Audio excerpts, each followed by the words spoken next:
Hello friends, Radhe Radhe, जय श्री कृष्णा, जय माता दी।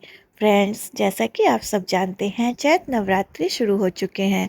माता के आगमन की हम सब बड़े धूमधाम से तैयारी कर रहे हैं। तो आज की वीडियो में मैं इन्हीं चैत नवरात्रि के बारे में जानकारी लेकर आई हूँ। चैत नवरात्रि कब शुरू है, कब समाप्त है और कलश स्थापना का शुभ मुहूर्त क्या होगा। और इसके साथ ही आप नवरात्रि में सुनी जाने वाली श्री दुर्गा नवरात्र व्रत कथा का पार्ट भी आज की वीडियो में सुनने वाले हैं। तो बहुत महत्वपूर्ण है वीडियो, पूरा अवश्य देखिएगा बिना स्किप किए हुए।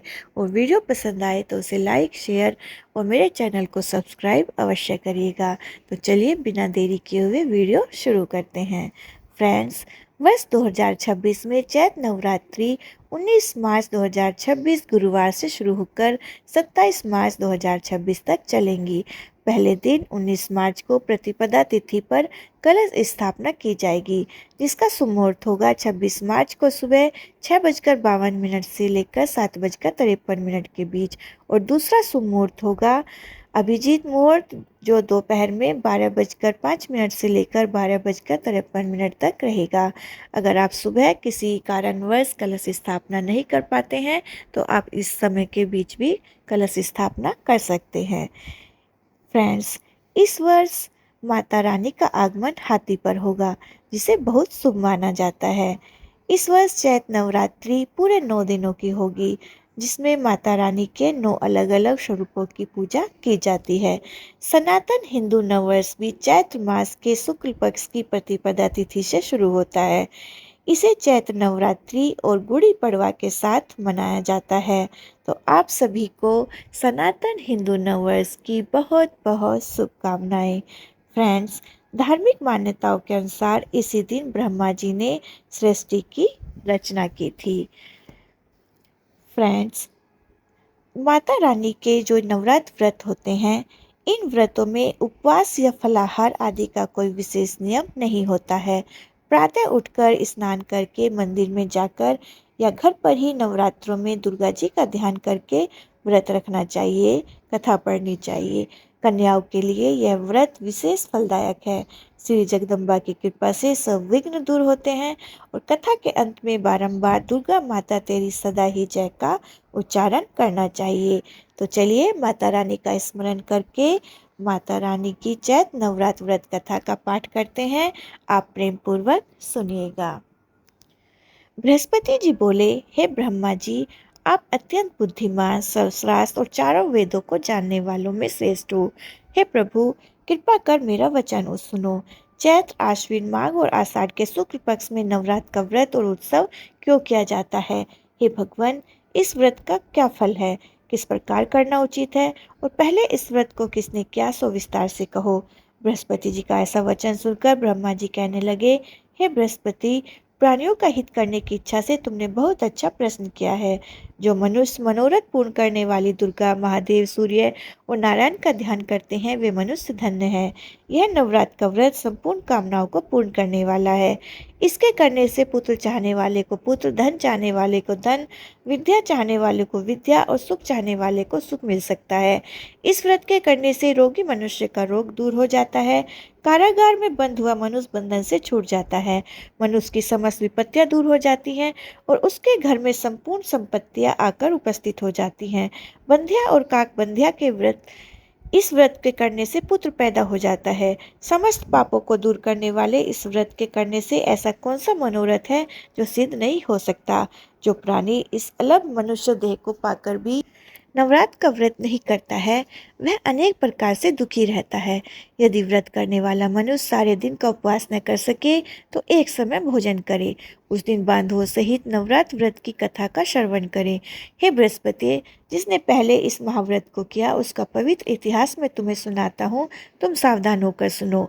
इस प्रकार ब्रह्मा जी का वचन सुनकर बृहस्पति जी बोले, हे ब्रह्मा, मनुष्यों का कल्याण करने वाले इस व्रत को कहो, मैं सावधान होकर सुन रहा हूँ। आपकी शरण में आए हुए मुझ पर कृपा करो।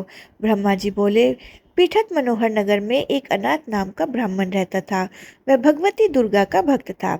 उसके संपूर्ण सद्गुणों से युक्त मानो ब्रह्मा की सबसे पहली रचना हो, ऐसी यथार्थ नाम वाली सुमति नाम की एक अत्यंत सुंदर पुत्री पैदा हुई। वह कन्या सुमति अपने पिता के घर बालकपन में अपनी सहेलियों के साथ क्रीड़ा करती हुई इस प्रकार बढ़ने लगी जैसे शुक्ल पक्ष की कला बढ़ती है। उसका पिता प्रतिदिन जब दुर्गा की पूजा और होम किया करता, उस समय वह नियम से वहां उपस्थित रहती थी। एक दिन सुमति अपनी सखियों के साथ खेलने लग गई और भगवती के पूजन में उपस्थित नहीं हुई। उसके उसके पिता को पुत्री की ऐसी असावधानी देखकर क्रोध आया और पुत्री से कहने लगा, हे दुष्ट पुत्री, आज प्रभात से तूने भगवती का पूजन नहीं किया। इस कारण मैं किसी कुष्ठी और दरिद्री मनुष्य के साथ तेरा विवाह करूंगा। इस प्रकार कुपित पिता का वचन सुनकर सुमति को बहुत दुख हुआ और पिता से कहने लगी, हे पिताजी, मैं आपकी कन्या हूँ। मैं सब तरह से आपके अधीन हूँ। जैसी आपकी इच्छा हो मेरा विवाह कर सकते हैं, पर होगा वही जो मेरे भाग्य में लिखा है। मेरा तो इस पर पूर्ण विश्वास है। मनुष्य न जाने कितने मनोरथों का चिंतन करता है, पर होता वही है जो भाग्य में विधाता ने लिखा है। जो जैसा कार्य करता है उसको फल भी उसी कर्म के अनुसार मिलता है, क्योंकि कर्म करना मनुष्य के अधीन है और फल देव के अधीन है। जैसे अग्नि में पड़े तृणादि उसको अधिक प्रदीप्त कर देते हैं, इसी प्रकार अपनी कन्या के ऐसे निर्भयता से कहे हुए वचन सुनकर उस ब्राह्मण को और अधिक क्रोध आया। तब उसने अपनी कन्या का विवाह एक कुष्ठी के साथ कर दिया और अत्यंत क्रुद्ध होकर पुत्री से कहने लगा, जाओ जाओ जल्दी जाओ, अपने कर्म का फल भोगो। देखे भले भाग्य के भरोसे रहकर क्या करती है। इस प्रकार से कहे हुए पिता के कटु वचनों को सुनकर सुमति मन में विचार करने लगी कि अहो, मेरा बड़ा दुर्भाग्य है जिससे मुझे ऐसा पति मिला। इस तरह अपने दुख का विचार करती हुई वह सुमति अपने पति के साथ वन में चली गई और भयावनी कुशायुक्त उस स्थान पर उन्होंने वह रात बड़े कष्ट से व्यतीत की। उस गरीब बालिका की ऐसी दशा देखकर भगवती पूर्व पुण्य के प्रभाव से प्रकट होकर सुमति से कहने लगी, हे दीन ब्राह्मणी, मैं तुम पर प्रसन्न हूँ। तुम जो चाहो सो वरदान मांग सकती हो। मैं प्रसन्न होने पर मनवांछित फल देने वाली हूँ। इस प्रकार भगवती दुर्गा का वचन सुनकर ब्राह्मणी कहने लगी कि आप कौन हैं जो मुझ पर प्रसन्न हुई हैं? यह सब मुझसे कहो और अपनी कृपा दृष्टि से उस दीन दासी को कृतार्थ करो। ऐसे ब्राह्मणी का वचन सुनकर देवी कहने लगी कि मैं आदि शक्ति हूँ। मैं ही ब्रह्म विद्या और सरस्वती हूँ। मैं प्रसन्न होने पर प्राणियों का दुख दूर कर उनको सुख प्रदान करती हूँ। हे ब्राह्मणी, मैं तुझ पर तेरे पूर्व जन्म के पुण्य के प्रताप से प्रसन्न हूँ। तुम्हारे पूर्व जन्म का वृत्तांत सुनाती हूँ, सुनो। तो पूर्व जन्म में निषाद की स्त्री थी और अति पतिव्रता थी। एक दिन तेरे पति निषाद ने चोरी की। चोरी करने के कारण तुम दोनों को सिपाहियों ने पकड़ लिया और ले जाकर जेल खाने में कैद कर दिया। उन लोगों ने तुझे और तेरे पति को भोजन भी नहीं दिया। इस प्रकार नवरात्र के दिनों में न तो तुमने कुछ खाया न जल ही पिया, इसलिए 9 दिन तक नवरात्र का व्रत हो गया। हे ब्राह्मणी, उन दिनों में जो व्रत हुआ उस व्रत के प्रभाव से प्रसन्न होकर मैं तुम्हें मनोवांछित फल दे रही हूँ। तुम्हारी जो इच्छा हो सो मांगो। इस प्रकार दुर्गा के दिए वचन सुनकर ब्राह्मणी बोली कि मैं आपको प्रणाम करती हूँ। कृपा कर मेरे पति के कोढ़ को दूर करो। देवी कहने लगी, उन दिनों में जो तुमने व्रत किया उस व्रत के एक दिन का पुण्य अपने पति का कोढ़ दूर करने को अर्पण करो। मेरे प्रभाव से तेरा पति कोढ़ से रहित और सोने के समान शरीर वाला हो जाएगा। ब्रह्मा जी बोले। इस प्रकार देवी के वचन सुनकर वह ब्राह्मणी बहुत प्रसन्न हुई और पति को निरोग करने की इच्छा से ठीक है ऐसे बोली। तब उसके पति का शरीर भगवती दुर्गा की कृपा से कुष्ठहीन होकर अति कांति युक्त हो गया, जिसकी कांति के सामने चंद्रमा की कांति भी क्षीण हो जाती है। वह ब्राह्मणी पति की मनोहर देह को देखकर देवी को अति पराक्रम वाली समझकर स्तुति करने लगी।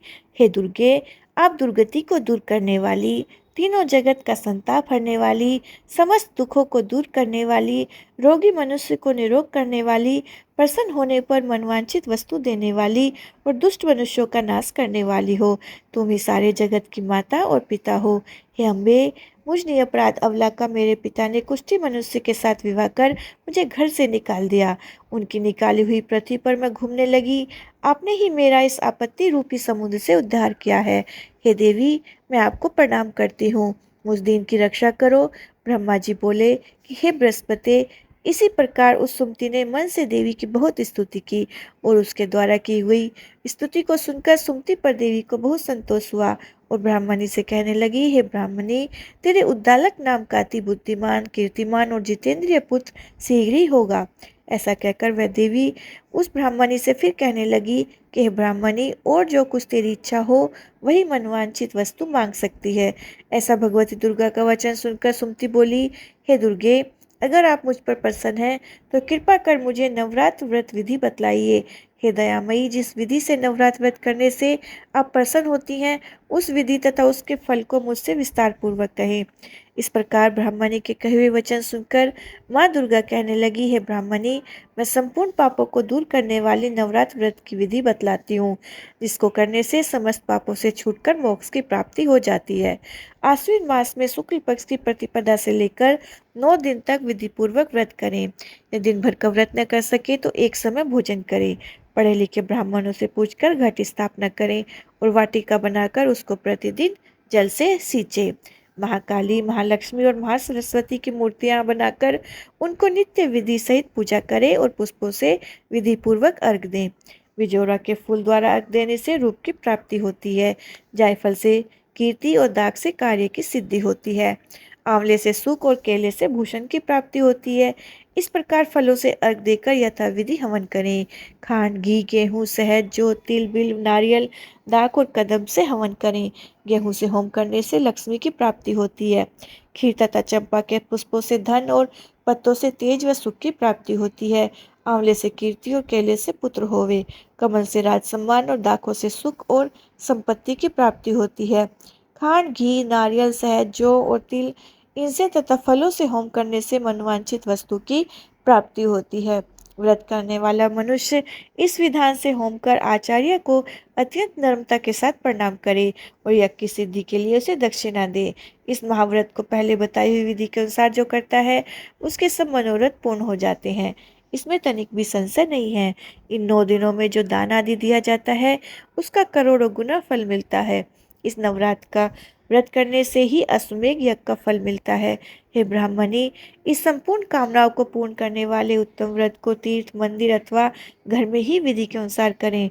ब्रह्मा जी बोले, हे बृहस्पति, इस प्रकार ब्राह्मणी को व्रत की विधि और फल बताकर देवी अंतर्ध्यान हो गई। जो पुरुष या स्त्री इस व्रत को भक्तिपूर्वक करता है, वह इस लोक में सुख पाकर अंत में दुर्लभ मोक्ष को प्राप्त होता है। हे बृहस्पति, यह दुर्लभ व्रत का महात्म्य मैंने तुम्हारे लिए बतलाया है। ऐसे ब्रह्मा जी के वचन सुनकर बृहस्पति जी आनंद के कारण रोमांचित हो गए और ब्रह्मा जी से कहने लगे, हे ब्रह्मा, आपने मुझ पर अति कृपा की जो अमृत के समान इस नवरात्र व्रत का महात्म्य सुनाया। हे प्रभु, आपके बिना कौन इस महात्म्य को सुना सकता है। ऐसे बृहस्पति जी के वचन सुनकर ब्रह्मा जी बोले, हे बृहस्पति, तुमने सब प्राणियों का हित करने वाले इस अलौकिक व्रत को पूछा, इसलिए तुम धन्य हो। यह भगवती शक्ति संपूर्ण लोकों का पालन करने वाली है। इस महादेवी के प्रभाव को कौन जान सकता है। फ्रेंड्स, ये थी नवरात्र की व्रत कथा। वो प्रेम से बोलिए दुर्गे मात की जय। और अब हम क्षमा याचना का पाठ करते हैं। अगर हमसे पाठ में कोई भूल हो, गलती हो तो माँ उसे क्षमा करे। परमेश्वरी, मेरे द्वारा रात दिन सहस्त्रों अपराध होते हैं। यह मेरा दास है, ऐसा समझकर मेरे उन अपराधों को तुम कृपापूर्वक क्षमा करो। परमेश्वरी, मैं आवाहन नहीं जानता, विसर्जन करना नहीं जानता तथा पूजा करने का ढंग भी नहीं जानता।